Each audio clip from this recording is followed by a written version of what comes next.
დილამშვიდობით ბაჭო ხატია მოგესალმებით ჩვენს მაყურებელს და ჩვენ ისევ საინტერესო თემით გიბრუნდებით, როგორც გააჟღერეთ დღეს ვისაუბრეთ სახსრების პათოლოგიებთან დაკავშირებით, როგორც მოგეხსენებათ გაზაფხულის პერიოდში ჩვენ ველოდებით ხოლმე ზოგიერთი დაავადების გამწვავებას და ამის შედეგად ხშირად არის ხოლმე პაციენტები უჩივიან ხოლმე სახსრების ტკივილს ან თითქოს ამბობენ რომ ძვალი შიგნიდან რაღაცა გვაწუხებს და ასე შემდეგ. ზუსტად ამ თემასთან დაკავშირებით დღეს მოვიწვიეთ ექიმი რევმატოლოგი, ენდოკრინოლოგი ქალბატონ ნინო ჯეირადაშვილი. დილამშვიდობის ქალბატონ ნინო. დილამშვიდობის, მოგესალმებით, მივესალმებით თქვენს მაყურებელს და დიდი მადლობა მოწვევისთვის. დიდი მადლობა პირიქით. ქალბატონ ნინო, აი ამ გაზაფხულის სეზონზე მწვავდება სახსროვანი დაავადებები და აი რა მიზეზებია და რატომ მწვავდება აღნიშნული პათოლოგიები? აღნიშნული პათოლოგიები მწვავდება დიახ გეთანხმებით, მაგრამ მოდით ცოტა შორიდან შემოვუაროთ ამ საკითხს, იმიტომ რომ სახსროვანი დაავადებები ზოგადად ჩვენ ვიცით რომ არის საკმაოდ მრავალფეროვანი. არსებობს აუტოიმუნური დაავადებები და არააუტოიმუნური დაავადებები. ჩვენი მაყურებლისთვის გასაგები რომ იყოს რას ნიშნავს ეს აუტოიმუნური და არააუტოიმუნური, ორი სიტყვით ამასაც შევეხებით თქვენის ნებართვით. ანუ როდესაც სახსრის ანთება ვითარდება მაშინ, როდესაც ჩვენი იმუნური სისტემა ებრძვის ჩვენ საკუთარ ქსოვილს, ვერ აღიქვავს მას როგორც საკუთარს, აღიქვავს როგორც დამაზიანებას, შესაბამისად აზიანებს პირიქით რეაქტიულად სახსრის კომპონენტებს, იწვევს ტკივილს, შებოჭილობას და ასე შემდეგ. ამიტომაც როგორც ნებისმიერი სხვა აუტოიმუნური დაავადება, ასევე სახსროვანი დაავადებები მწვავდება გაზაფხულობით. სიმართლე რომ გითხრათ, რა არის ამისი კონკრეტული მიზეზი, ესე დადასტურებული არ არის. თუმცა ჩვენ ვიცით, რომ ზამთრის პერიოდში იმუნური სისტემა ქვეითდება, ნებისმიერი დაავადება შესაბამისად მწვავდება ხოლმე აი ამ აუტოიმუნური დაავადებებისგან გამომდინარე და ეს იწვევს აი ამ შესაბამის ჩივილებს. ქალბატონ ნინო, აი რა უთხრა ჩვენს მოსახლეობას, ხშირად არის ხოლმე ესეთი არევა, რა სხვაობა ართრიტსა და ართროს შორის? აი, იმიტომ რომ ხშირად არის ხოლმე ართრიტი მაქვს და ართროზი, აი რა განსხვავება? ზოგადად იცით რა არის? ზოგადად ორივე დაავადება, ართროზიც და ართრიტიც განიხილება უკვე როგორც ანთებითი. მაგრამ აი მოსახლეობისთვის უფრო გასაგები რომ იყოს, ართრიტი ეს არის სახსრის ანთებითი დაავადება, ანუ ასე ვთქვათ აუტოიმუნური დაავადება, ხოლო ართროზი არაანთებითი დაავადება, სახსრის მექანიკური დაზიანება, ხრტილის დეგრადაციის შედეგად განვითარებული დაავადება. დიახ. და ასეთ შემთხვევაში ანთებითი დაავადებების წარმართვის დროს მკურნალობის ტაქტიკა განსხვავდება. რასაკვირველია განსხვავდება, იმიტომ რომ ართროზი ეს არის არააუტოიმუნური დაავადება, აქ იმუნური სისტემა ჩართული არ არის, შესაბამისად ჩვენ მას მკურნალობთ სხვა ანთების საწინააღმდეგო მედიკამენტებით, ძირითადად სიმპტომურად და იმ გამომწვევი მიზეზებით, რამაც გამოიწვია ართროზი, ხოლო ართრიტს ჩვენ მკურნალობთ ეგრეთ წოდებული დაავადების მამოდიფიცირებელი მედიკამენტებით, ანუ იმ მედიკამენტებით, რომლებიც იმუნურ სისტემას აბალანსებს, ასე ვთქვათ, და თურგუნავს. და აი რა სიმპტომებს ველოდებით, რას უნდა მიაქციოს მოსახლეობამ ყურადღება? ზოგადად როგორც ართრიტისთვის, ასევე ართროზისთვის დამახასიათებელი სიმპტომები არის ტკივილი, დილის შებოჭილობა, სახსრების შეშუპება. უბრალოდ ინტენსივობა განსხვავდება ართრიტის და ართროზის დროს. თუ ართრიტის დროს ჩვენ გვაქვს დილის შებოჭილობა, რომელიც გრძელდება დაახლოებით 9 საათზე მეტ-ხანს, გვაქვს შეშუპება, ჰიპერემია, ანუ გრძნობიარეა ეს სახსარი, ისეთი უფრო თბილია ხელის დადების დროს, ართროზის შემთხვევაში პირიქით დილის შებოჭილობა რამოდენიმე წუთს გრძელდება, 5-10 წუთი, შემდეგ ის სწორდება და შეშუპება ნაკლებად არის დამახასიათებელი, თუ არ ახლავს თან სახსრის ანთება იქ და ესეთი სითხის დაგროვება სახსარში. ასევე განსხვავდება თვითონ სახსრების ლოკაციის მიხედვით, ანუ ართრიტის დროს ძირითადად წვრილი სახსრები ზიანდება, მტევნის წვრილი სახსრები, აი რომელიც სხეულთან უფრო ახლოს არის, ჩვენ ამას პროქსიმალურ სახსრებს უწოდებთ, ხო? ართროზის შემთხვევაში უფრო დისტალური ფალანგები ზიანდება, ან მსხვილი სახსრები, მენჯბარძაყის, მუხლის, კოჭწვივის მხრის სახსრები, რაც ართრიტის დროს შედარებით იშვიათია. აი, როდის არის ხოლმე საჭირო უკვე იმპლანტით ჩანაცვლება სახსრის ამ რომელი პათოლოგიების დროს? ძირითადად ნებისმიერი პათოლოგიის დროს შეიძლება, იმიტომ რომ ჩვენ ხო ვიცით, რომ ეს სისტემური დაავადებები თუ ხანგრძლივად მიმდინარეობს, არ არის ადეკვატურად ნამკურნალები, ან თუნდაც ნამკურნალებია, მაგრამ არ ექვემდებარება მკურნალობას, მეორადად ის რთულდება სახსარში დეგენერაციული ცვლილებებით და საჭიროებს იმპლანტს, ეგრეთ წოდებულ სახსრის გამოსვლას. ართროზის შემთხვევაში ეს უფრო მეტად ხშირია. მესამე მეოთხე სტადიის ართროზის დროს და ან ოსტეოართრიტის დროს ხდება ხოლმე ძირითადად სახსრის ენდოპროტეზირება. დიახ. აი ქალბატონო ასევე არის ხოლმე გავრცელებული საკმაოდ ოსტეოპოროზი, ბარგნიშვილ პათოლოგია და რა ხდება ამ დროს? ხშირად იძახიან ხოლმე ჩვენი პაციენტები, რომ არის ოსტეოპოროზული ცვლილებები და რა პროცესი მიმდინარეობს ძვალში.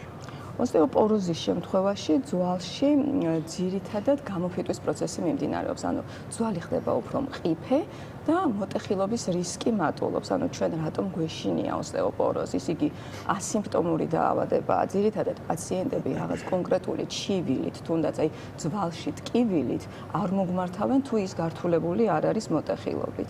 ამიტომ ის რისკ ჯგუფი უნდა მოხდეს გამოვლენილი, რაც შეიძლება დროულად და ეს რისკ ჯგუფი გახლავთ ქალბატონებში 60 წლის შემდეგ, მამაკაცებში 65 წლის შემდეგ, რათა შეფასდეს ძვლის სიმკვრივე. ამას მთელი რიგი რისკ ფაქტორები აქვს თავისი და შესაბამისად უნდა მოხდეს დროულად ამ დაავადების პრევენცია, რათა ავიცილოთ თავიდან მოტეხილობები. ანუ დაავადება მიმდინარეობს მოტეხილობით. დიახ. და ქალბატონო ეს ოსტეოპოროზთან მიმართებაში სადიაგნოზო დაგროვა ძვლის მინერალურ სიმკვრივის განსაზღვრა. რა მეთოდები გამოიყენება ამისათვის? ამისთვის ოქროს სტანდარტი გახლავთ ძვლის სიმკვრივის განსაზღვრა, ანუ დენსიტომეტრია, რომელიც კეთდება ორ ფრაგმენტში წელის მალების და ბარძაყის ყელის დონეზე. ანუ რატომ აქ? იმიტომ რომ ძირითადად ეს ფრაგმენტები ზიანდება. ამ ხასროს მე იმიტომ რომ პაციენტები ხშირად ამბობენ, რომ აი მე მუხლი მაწუხებს, ანუ გულმკერდის მიდამო, ან კისრის მიდამო მაწუხებს და თქვენ წელის მალებს და ბარძაყს რატომ ვაკეთებთ, ხო? იმიტომ რომ ზუსტად ის ფრაგმენტებია, რომელიც უფრო საინტერესოა, უფრო ესეთია კლინიკურად მნიშვნელოვანია და წელის მალების და ბარძაყის ყელის დონეზე ხდება ძვლის სიმკვრივის განსაზღვრა და შესაბამისად აი ამ მეთოდის საშუალებით კურნალობის დაგეგმვა. დიახ. აი ამ გამწვავების პერიოდში რა ანალიზები უნდა ჩაიტაროს მოსახლეობამ, რომ გაიგოს ეს ანთებითი პროცესები როგორ მიმდინარეობს? ზოგადად ესე იგი სახსრის ანთების დაავადებაზე თუ საუბრობთ, უნდა გავიკეთოთ ანთების მარკერები. ანუ ესეთი გახლავთ C-რეაქტიული ცილა და ერითროციტების დალექვის სიჩქარე, რომელიც მიუთითებს იმაზე თუ სახსრის ანთება ამ მომენტში მიმდინარეობს თუ არა. თვითონ დაავადების აქტივობას რაც შეეხება, ამას უკვე ჩვენ პაციენტთან გასაუბრებით ვადგენთ, ხო? თუ საუბარი არის რევმატოიდულ ართრიტზე, მაშინ შესაბამისად არის სპეციფიური ეგრეთ წოდებული სეროლოგიური გამოკვლევები, აი სწორედ იმუნური სისტემის გამოკვლევა, ეს ანტისხეულები რამდენად მაღალია სისხლში და რამდენად აქტიურია შესაბამისად დაავადება და რამდენი მედიკამენტით და როგორ დავგეგმოთ მკურნალობა, აი ამ შემთხვევაში ვაკეთებთ ხოლმე რევმატოიდული ფაქტორის განსაზღვრას სისხლში. დიახ. თუ იხმარება ხოლმე სახსრების ვიზუალია, თქო ულტრაბგერითი ან რენტგენოლოგიური. რასაკვირველია, რენტგენოლოგიური გამოკვლევა იყო, არის და ალბათ დარჩება ოქროს სტანდარტად რევმატოიდული დაავადების, სახსროვანი დაავადებების დიაგნოსტიკაში. სწორედ რევმატოიდული ართრიტის უბრალოდ რენტგენოლოგიური გამოკვლევით ვადგენთ რევმატოიდული ართრიტის სტადიას. იქ არის მთელი რიგი სპეციფიური ნიშნები, რომლებიც გვეხმარება დაავადების სტადიის დადგენაში. დიახ. ასევე მინდა შევეხოთ ბავშვებსაც, ხშირად არის ხოლმე ტონზილიტების შემდგომ გართულება რევმატოიდული ცვალებადობები და აი აქ როგორი მდგომარეობა ამ კუთხით? კი ბატონო, ზოგადად იცით, აი ჩვენ ხომ ვახსენეთ, რომ ეს აუტოიმუნური დაავადებებია, ხო, სახსრის ანთების დაავადება. რისი მიზეზი შეიძლება იყოს ნებისმიერი? ინფექციები, სტრესი, გადაძაბვა, D ვიტამინის ნაკლებობა, ძილის დარღვევები და ყველაზე ხშირი მიზეზი არის ხოლმე ინფექციური დაავადებები. ტონზილიტის დროს, როდესაც აი სტრეპტოკოკული ინფექცია, მას მეორადად უყვარს სახსრების დაზიანება. ისევე როგორც ეპშტეინ-ბარის ვირუს. მაგალითად, მასაც ასევე მეორადად იცის ხოლმე სახსრის სისტემური დაავადების განვითარება, მაგალითად, როგორიც არის სისტემური წითელი მგლურა, ერთ-ერთი მისი გამომწვევი მიზეზი ეს არის. ამიტომაც მწვავდება ძირითადად გაზაფხულზე, როდესაც ჩვენი იმუნური სისტემა დათრგუნულია და ამ დროს ადვილად გვერევა ნებისმიერი ინფექცია. ასევე გაზაფხულის პერიოდში უკვე შემოდის ხოლმე პარკოსნები აქტიურად და როგორც ვიცით, პარკოსნები იწვევენ ხოლმე შარდმჟავის მატებას და ჩვენ შესაძლებელია პოდაგრის გამწვევებაც ჰქონდეს ამ პერიოდში. აი პოდაგრასთან დაკავშირებით როგორ ამოიცნოს ადამიანმა, რომ გამწვევების პროცესი აქვს? კი ბატონო, აი იცით როგორ არის, როდესაც სახსრების გამწვავებაზე ვსაუბრობთ ზოგადად და სეზონურობაზე, აი გააჩნია რა დაავადებაზეა საუბარი. რევმატიულ დაავადებებში მოხელეებში ყველა დაავადებას თავისი პერიოდი ახასიათებს გამწვავების და პოდაგრას ზუსტად უყვარს ხოლმე გაზაფხულიდან და ზაფხულში მისი გამწვავება, როდესაც ის საკვები პროდუქტები მიიღება, რომელიც იკრძალება, ხო, პარკოსნები და ზაფხულში, როდესაც მოდის ლუდის სეზონი, ხო, ეს ყველაზე მთავარი ესეთი გამოწვევი მიზეზია და უშა დალებენ ლუდს და მაშინვე ვისაც აწუხებს პოდაგრა, მაშინვე უმწავდება სახსარი. ანუ ერთი სახსრის, ძირითადად ეს არის ხოლმე ტერფის სახსრის დაზიანება, ძლიერი შეტევითი შეწითლებით მიმდინარე ესეთი მკვეთრი ართრიტი. როდესაც პაციენტი ამბობს ხოლმე, რომ ფეხსაცმელსაც ვერ იწმევს და ფეხი თითქოს ხაფანგში აქვს მოქცეული, აი ასეთი ჩივილი აქვს ხოლმე, საკმაოდ ისეთი მტკივნეული მდგომარეობაა ეს პაციენტისთვის. ახლა ხშირად აი ჩვენ მოსახლეობის კითხვა იყო ასევე გაკეთება ხოლმე ანტისხეულების განსაზღვრას და როდის იხმარება ხოლმე რევმატული დაავადების ანტისხეულთა და ანტისხეული. აი პოდაგრის შემთხვევაში პოდაგრა არ არის აუტოიმუნური დაავადება, ხო ის ნივთიერებათა ცვლის დარღვევით და შარდმჟავას ცვლის დარღვევით მიმდინარე დაავადებაა და აქ წამყვანი არის მხოლოდ შამჟავას მომატება სისხლში. ხოლო სხვა დაავადებების დროს, მაგალითად რევმატოიდული ართრიტის შემთხვევაში, ანტისხეულების მომატება ხდება, ესეთი ეგრეთ წოდებული ანტისისიპი ანტისხეულებია, რომელიც დაავადების აქტივობას გვიჩვენებს და ის რევმატოიდული ართრიტი თუ კი სეზონურობას მიუბრუნდებით, გაზაფხულობით და შემოდგომით განსაკუთრებით მწვავდება ხოლმე. და დამოკიდებული არის ძირითადად ატმოსფერულ წნევაზე. ვინაიდან ატმოსფერული წნევის ცვალებადობის დროს, როდესაც ატმოსფერული წნევა დაბალია, მაგალითად სიცივის დროს, თოვლიან ამინდში, ეს ჩვენი ძვალსახსროვანი სისტემა ამაზე რეაგირებს. ანუ ჩვენი კუნთები, მყესები, იოგები განიცდის ცვლილებას, ანუ ესე ვთქვათ, შეკუმშვას და გაფართოებას და ეს პაციენტის მიერ აღიქვება როგორც ტკივილი. და აი ამ მომენტს ძირითადად აქვს ხოლმე ადგილი შემოდგომა გაზაფხულზე. მაშინ, როდესაც მაგალითად სისტემური წითელი მგლურა, ეგრეთ წოდებული დაავადება, როდესაც კანი ზიანდება, განსაკუთრებით მწვავდება ზაფხულში, აი გვიან გაზაფხულზე. როდესაც აქტიურად გავდივართ მზეზე და მზის სხივები იწვევს კანის მხრივ ცვლილებებს და გამონაყარს აი სახისმინდამოში. შესაბამისად, ამ დროს ყოველთვის არიან პაციენტები გაფრთხილებული, რომ იხმარონ მზის დამცავის საშუალებები, რათა არ მოხდეს ამ დაავადების გამწვავება. დიახ, აი ხატიასა, კითხვა დიახ ხატია. მოგესალმებით, კაბატონო ნინო. ძალიან ხშირად პაციენტებს აქვთ ესეთი ჩივილი არამარტო ზამთარში, როდესაც ფეხის და ხელის თითები ეყინებათ და თითქოს გრძნობელობაც კი უკვე იცდებათ. ამ შემთხვევაში სისხლძარღვებთან გვაქვს საქმე თუ სახსრების პრობლემასთან გვაქვს საქმე, რომელი პროფილის ექიმს უნდა მიმართოს პაციენტმა? დიახ, აი არაჩვეულებრივი კითხვა დასვა ხატია, იმიტომ რომ რეინოს სინდრომზე საუბრობს, როგორც მივხვდი, ანუ სიცივის შეგრძნება ხელებში. მარტო სიცივის შეგრძნება კი არა, ამ დროს კანის ფერიც იცვლება ხოლმე, ან სილურჯი, ან სიწითლე, ან გაფერმფრთალდება ხოლმე კანი.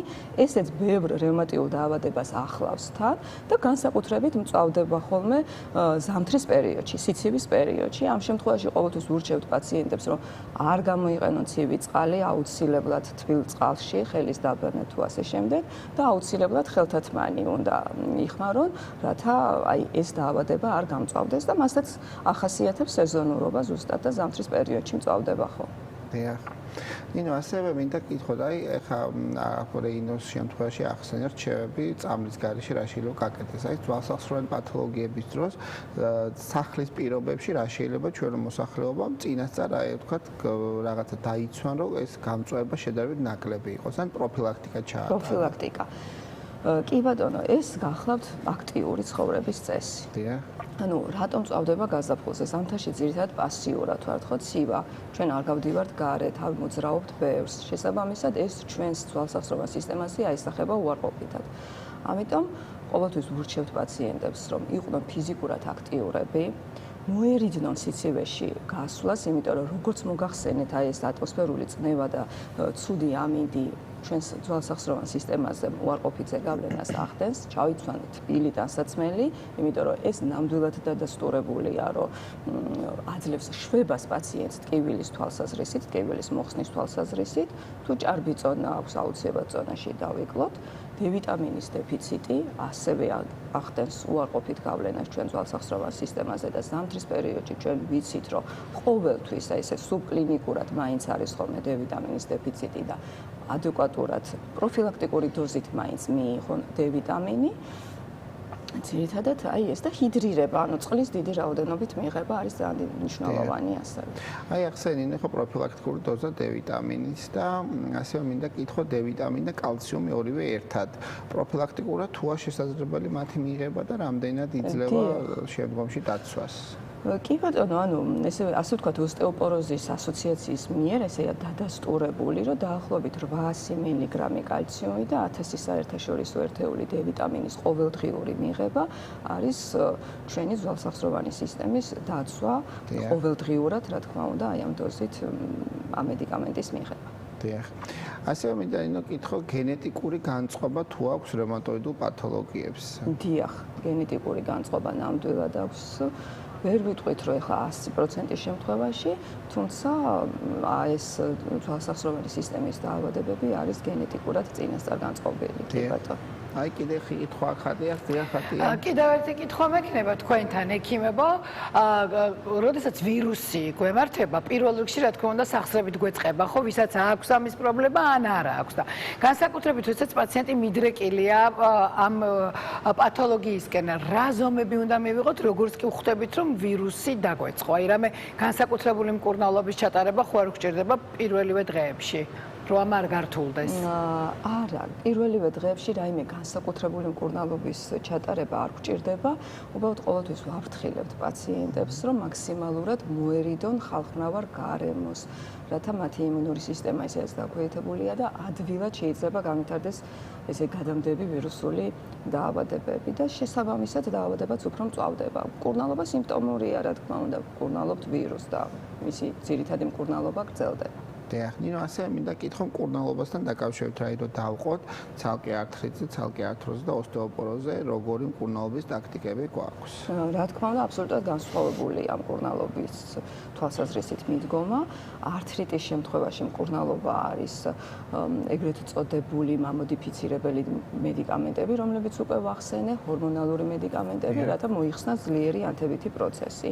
ართროზის შემთხვევაში კი პირიქით მკურნალობთ სიმპტომურად, ცხოვრების წესის შეცვლა, ზონის კლება და ეგრეთ წოდებული ხრტილის მკვებავი პრეპარატები, რომლებიც შესაძლებელია როგორც დანამატები გამოვიყენოთ, თუ კი ეს პაციენტს აძლევს შვებას, ხოლო ოსტეოპოროზის შემთხვევაში ჩვენ ვიყენებთ ძვლებს გასამაგრებელ მედიკამენტებს, კალციუმს, D-ვიტამინს, რათა როგორც უკვე მოგახსენეთ, შევამციროთ ეს მოტეხილობის რისკი. რიგ შემთხვევაში ეს დაავადებები ერთმანეთთან ასოცირდება, მაგალითად, რევმატოიდულ ართრიტს თუ სისტემურ დაავადებებს ახლავს ხოლმე მეორადად ოსტეოპოროზი, იმიტომ რომ ის პაციენტები იყენებენ ისეთ მედიკამენტებს, რომელიც ჩვენს ძვლოვან სისტემაზე უარყოფითად მოქმედებს, ფიტავს ძვალს და ამიტომ როგორც ოსტეოპოროზის მკურნალობა, ასევე რევმატოიდული ართრიტის მკურნალობა არის ხოლმე შერწყმული და ერთმანეთთან ახლავს. ასევე მოსახლეობას რო ვთქვათ რჩევები აი პოდაგრასთან დაკავშირებით, კვებაზე როგორ უნდა მიექცეს ყურადღება და შემდეგ მკურნალობა როგორ არის? კი ბატონო, პოდაგრის შემთხვევაში აუცილებელია დიეტის დაცვა, ანუ იმ საკვების ამოღება, რომელიც იწვევს შამჯავას მომატებას სისხლში, ესეთი გახლავთ პურინებით მდიდარი საკვები. კერძოდ საფუარი შემცველი პროდუქტები, ლუდი, პურეული, ცომეული, პარკოსნები, ესეთი მალინა, მოსვი, მსგავსი პროდუქტები. თუმცა ბოლოს უკვე ბოლო მონაცემებით დადასტურდა ისიც, რომ მარტო დიეტა საკმარისი არ არის. იმისათვის, რომ ხშირი გამწვავებები არ მივიღოთ ჩვენ პოდაგრის შემთხვევაში, შამჯავას დამოქვეითებელი მკურნალობა არის აუცილებელი მთელი წლის განმავლობაში. ამაზეც მინდა ხაზი გაუსვა, იმიტომ რომ ხშირად პაციენტებს გონიათ, რომ აი იმდენად გაიარა შეტევამ და საერთოდ არ აწუხებს, რომ ის მკურნალობა, რომელსაც ჩვენ ხანგრძლივად ვნიშნავთ ხოლმე, არის დროებითი. ანუ მომეხსნა ესეთი შეტევა, შესაბამისად წყვეტენ მკურნალობას და აი ამას ძალიან დიდი მნიშვნელობა აქვს პაციენტის დამყოლობას მკურნალობის მიმართ, რომ აქვს თუ არა მას ტკივილი და გამწვავება, მან მაინც უნდა მიიღოს მედიკამენტი, რათა თავიდან აიცილოს აი ესეთი შემდგომი გამწვავებები და არ დასჭირდეს მერე ზედმეტად კიდევ და კიდევ სხვა ჯგუფის მედიკამენტების ჩარე. დიახ. ასევე მინდა ნინო კითხო, ოსტეოპოროზთან მიმართებაში არის თუ არის ენდოკრინული პათოლოგიები, რაც მასზე ახდენენ უკვე გავლენას? რასაკვირველია, მთელი რიგი რისკ ფაქტორებია ოსტეოპოროზის განვითარებაში. ესეთი გახლავთ ფარისებრი ჯირკვლის დაავადებები, კერძოდ ჰიპერთირეოზი, ფარისებრ ახლო ჯირკვლის დაავადებები, რომლებიც კალციუმის ცვლაში ავლენენ ესე ვთქვათ ზეგავლენას და იწვევენ ოსტეოპოროზის განვითარებას. პოსტმენოპაუზური პერიოდი, თირკმელზედა ჯირკვლის დაავადებები, მთელი რიგი პათოლოგიებია, რომლებიც იწვევს რა თქმა უნდა ოსტეოპოროზს. იქ შემთხვევაში მკურნალობას არც საჭიროებს ხოლმე ის ოსტეოპოროზი, რომელსაც ჩვენ დენსიტომეტრიით ვაკეთებთ და უშუალოდ ამ დაავადების კომპენსირება და მკურნალობა გვაძლევს დადებით შედეგს უძლოვან სისტემაზეც. დიახ. ასევე ახსენე შენ წყლის მიღება, აი როგორ არის ძვალსახსროვანი პათოლოგიებს, წყლის მიღების რაოდენობა და რეკომენდაციები. აბსოლუტურად იგივე, როგორცაც დაუშვათ სხვა ნებისმიერ ფიზიოლოგიურ პირობებში ვეუბნებით ხოლმე პაციენტებს, რადგან ჩვენი ხრტილის ნორმალური განვითარებისათვის აუცილებელი ფაქტორია წყლის ადეკვატური რაოდენობით მიღება. ანუ ის რეკომენდებული რაოდენობა წყლის, რაც ყველა ადამიანმა უნდა მიიღოს, სახსროვანი პათოლოგიების შემთხვევაში შესაბამისი, ანუ 2-3 ლიტრი დღის განმავლობაში გამომდინარე წონიდან პაციენტის, ხო? აი, ართრიტის და ართროზების შემთხვევაში არის ტკივილის მომენტი, ამიტომ ჩვენ მოსახლებად ცდილობს, რომ ფიზიკური აქტივობა შედარებით ნაკლები იყოს და როგორი ეს რეკომენდაცია უნდა შეიზღუდოს ფიზიკური და არავითარ შემთხვევაში შეძლების დაგვარად, თუნდაც დამატებით მედიკამენტის მიღებით, რომ სიმპტომურად მოხდეს აი ამ ტკივილის გაყუჩება, აუცილებელია პირიქით ფიზიკური აქტივობა. ყველა პაციენტმა იქნება ეს ართრიტი, თუ იქნება ეს ართროზი, ფიზიკური აქტივობა უნდა განაგრძოს და პირიქით გააქტიუროს კიდე შეძლების დაგვარად. დიახ. დიდი მადლობა ნინო, ესეთი ამოუწურავი ინფორმაციისთვის. აი სანამ დაგემშვიდ კიდე ხატია საკითხვა, დიახ ხატია. არ გიშვებთ, ხო ხედავთ ეთერიდან არ განებებთ თავს. აი ზუსტად ბოლოსკენ მოვიტოვე ეს კითხვა, ზაფხული მოდის და უკვე დასასვენებელსაც გეგმავენ, ხო ადამიანები, თუ სად უნდა დაისვენონ და რამდენადაც მსმენია თქვენგან, მე მგონი რომელიღაცა თქვენი სტუმრობის დროს ზუსტად ჩვენს ეთერში კლიმატურ პირობებსაც ამ შემთხვევაში ძალიან დიდი მნიშვნელობა აქვს და პატარა რეკომენდაციაც რომ მივიცეთ პაციენტებს, ვინც მიდრეკილია ართრიტისკენ თუ ართროზისკენ, ზღვაზე უნდა დაისვენონ თუ მთაში, აი მაინც რა იქნება რეკომენდებული. კი ბატონო, აი არაჩვეულებრივი შეკითხვაა და საკმაოდ საინტერესო. კარგი მოსწავლე.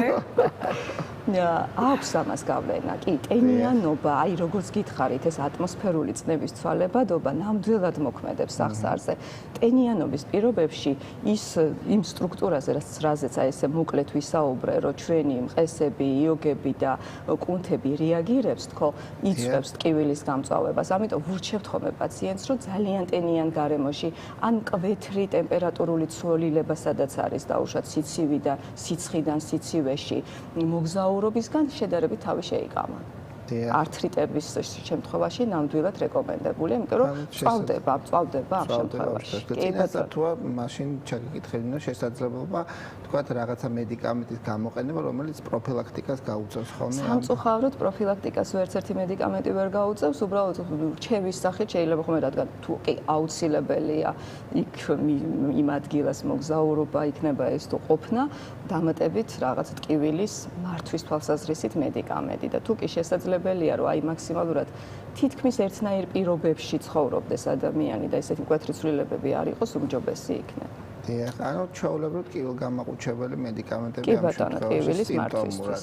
კი ბატონო. და აი ვერ გიშვებთ მე მგონი ნინო, იმდენი კითხვები გვაქვს, აი როდის მივმართოთ რევმატოლოგს, აი როდესაც უკვე სიმპტომი გამოვლინდება აქტიურად თუ იქამდე პროფილაქტიკურად. ალბათ რევმატოლოგს მაინც ესე პრაქტიკაში მიმართავენ მაშინ, როდესაც ვლინდება სიმპტომი. ეს სიმპტომი გახლავთ ტკივილი.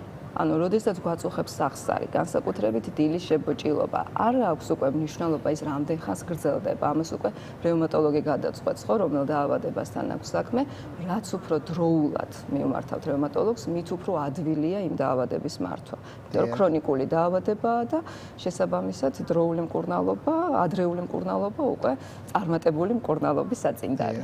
აი თუ ჩვენ გვაქვს ოჯახში რევმატოიდული პათოლოგიები, ამ შემთხვევაში აი როდიდან ბავშვებთან როდიდან უნდა ჩავატაროთ პროფილაქტიკური, ასე ვთქვათ, დიაგნოსტიკა? ბავშვებთანაც ალბათ როდესაც გამოვლინდება სიმპტომი. აი ამ შემთხვევაში უნდა ჩავატაროთ პროფილაქტიკას, რაც შეეხება აი ჯანსაღი ცხოვრების წესი, ანტიოქსიდანტებით მდიდარი საკვები, ანუ ჯანმრთელი კვება, ადეკვატურად D ვიტამინის მიღება, ადეკვატურად მზის სხივების მიღება არის მნიშვნელოვანი ბავშვობიდანვე, რათა აი თავიდან ავიცილოთ, ესე ვთქვათ, პრევენცია მოვახდინოთ ამ ეგრეთ წოდებული აი გენეტიკურად წინასწარ განწყობილები თუ ვართ, აი ამ დაავადებების პრევენციას მოვახდენთ ალბათ ასე. ჯანსაღი ცხოვრების წესი ყველაფერს საწინდარი. თუ საკმარისი D ვიტამინის მიღება მზისგან და არ იყოს მე საჭირო რაღაც დანამატები. როგორც წესი დღესდღეობით ჩვენ ვერ ვატარებთ იმ რაოდენობით იმ დროს მზეზე, რაც არის რეკომენდებული. ამიტომ როგორც წესი დამატება ხდება ხოლმე საჭირო. კი ბატონო, დიდი მადლობა ნინო. პირიქით, კიდევ ხატიას კითხვა დია ხატია მე მგონი ნინოს არის შეგდოს ვიტოვებს ნინო.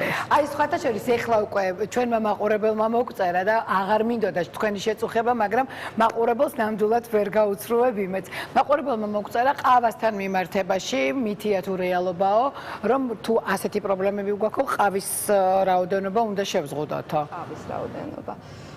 ყავის რაოდენობა ძვალზე მოქმედებს უფრო მეტად, იმიტომ კალციუმისგან რეცხავს ორგანიზმს, ესე არის მოწოდებული.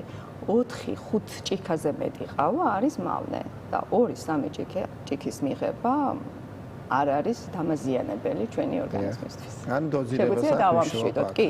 ისმის დიდი რაოდენობით მოიხმარს კოფეინს, 5-6 ჭიქა არის აი ესე მოწოდებული, რომ ის უკვე ითვლება, რომ ბევრია და 3-4 არ არის პრობლემა. ასევე მნიშვნელოვანია ყავა და ჩაიც, იმიტომ კოფეინის შემცველობა ჩაისიც საკმაოდ დიდი რაოდენობით არის და აქედან გამომდინარე, როგორც ყავა, ასევე ჩაი უნდა დავთვალოთ. კარგით, დიდი მადლობა ნინო, ესეთი ამოწურავი ინფორმაციის და დეტალური ინფორმაციისთვის. მე შევახსენებ ჩვენს მოსახლეობას, რომ ჩვენი სტუმარი იყო ნინო ჯეირანიშვილი, რომელიც საუბრობდა ძვალხსასროლო სისტემის გამწვავებასთან დაკავშირებით ამ სეზონზე, როგორც მოგეხსენება და როგორც ნინო მაგვიხსნეს, ეგ ჩვენ ველოდებით ძვალხსასროლო სისტემის გამწვავების პროცესებს ამ სეზონზე. თუ ჩვენ გვაქვს სიმპტომები, დროულად მიმართოთ რევმატოლოგს, რათა შემდგომში გართულებები იქნეს თავიდან აცილებული, დავიცვათ ის რეკომენდაციები, რომელიც ქალტონინო მოგვაწოდა და კვებასთან დაკავშირებით, ასევე დავიცვათ ფიზიკური აქტივობის რეკომენდაციები და როგორც აღინიშნა ფიზიკური აქტივობა პირიქით აუცილებელია ხოლმე ესეთი პათოლოგიების დროს და მაქსიმალურად ვიკვებოთ ჯანსაღად, ბალანსირებულად, განსაკუთრებით პოდაგრის შემთხვევაში და D ვიტამინის მიღება პროფილაქტიკური დოზებით, რა თქმა უნდა, შესაძლებელი არის. მე ერთი კვირით დაგემშვიდობებთ, გისურვებთ ჯანმრთელობას. შოთა ძალიან დიდი